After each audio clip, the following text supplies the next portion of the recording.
Pelaku jamret handphone ini hanya bisa bertahan di balik tembok kali karena takut dihakimi warga yang sudah menunggunya di pinggir kali. Sebelumnya pelaku menceburkan diri ke kali di Jalan Tanah Tinggi Barat, Senen, Jakarta Pusat setelah aksinya merampas ponsel seorang wanita diketahui warga. Pelaku yang mengendarai motor dengan melawan arus ini panik dan langsung kabur. Diduga hilang kendali, motor pelaku menyenggol kendaraan lain dan terjatuh. Pelaku kemudian berlari ke arah halte busway dan menceburkan diri ke kali. Yang nomor HP langsung saya teriakin, jambret. Kebetulan dia agak miring, di sebelahnya ada ojol, kebentur, jatuh, langsung lari, motor ditinggalin tuh, langsung lari ke arah busway, dia nyeburkan diri ke kali.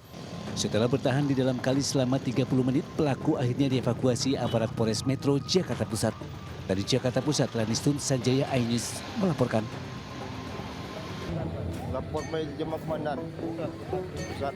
Kecelakaan maut terjadi di Pekon Wai Sindi, Karya Penggawa Pesisir Barat Lampung. Mobil truk bermuatan 13 orang terjun ke sungai sedalam 15 meter.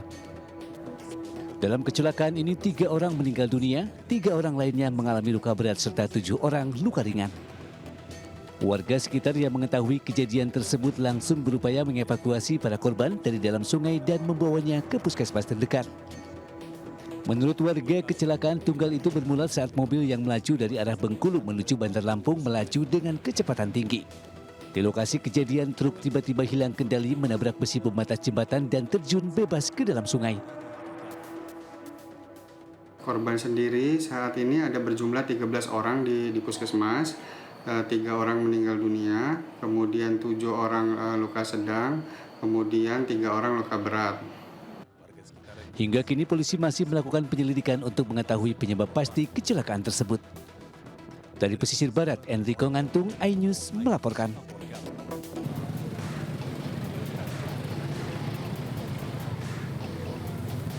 Kecelakaan tragis terjadi di Jalan Raya Padang Besi, Kecamatan Lubuk Kilangan, Kota Padang.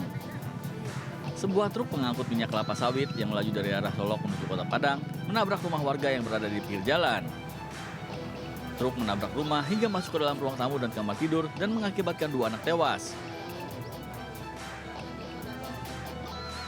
Korban tewas atas nama Kalia Valisa, 2 tahun, dan Rafa, 10 tahun. Sementara 3 orang penghuni rumah dan supir truk alami luka lalu dilarikan ke Rumah Sakit Semen Padang. Diduga truk hilang kendali karena alami remblong. Keadaan sudah seperti ini kan? Iya.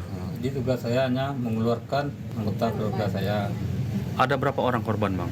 Yang korban meninggal berdua. Yang kedua bisa di orang tuanya luka ya, Mas? Rencananya korban tewas akan dimakamkan di Lubuk Kilangan. Dari Padang, Sumatera Barat, Budi Sunandar, iNews melaporkan.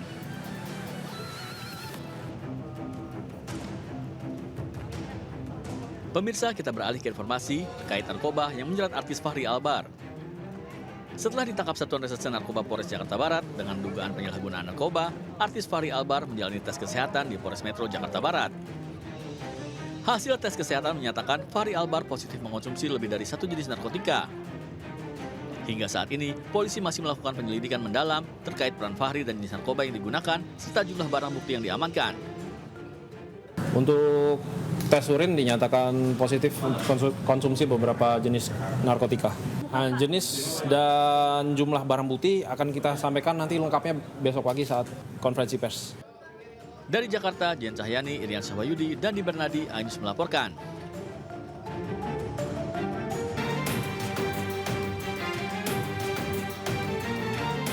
Sebelumnya, petugas Satuan Reserse Narkoba Polres Jakarta Barat menangkap aktor Fachri Albar di kediamannya di kawasan Jakarta Selatan Minggu malam. Petugas menggeledah kamar disaksikan sendiri oleh Fachri Albar. Fachri Albar menunjukkan petugas tempat ia menyimpan barang bukti narkoba. Petugas lalu mengamankan sejumlah barang bukti narkotika yang digunakan Fachri Albar. Hingga kini, sang artis yang sebelumnya pernah terjerat kasus yang sama pada bulan Februari 2018 ini masih menjalani penyelidikan di Polres Jakarta Barat. Dari Jakarta, Yuta Ugani, iNews melaporkan.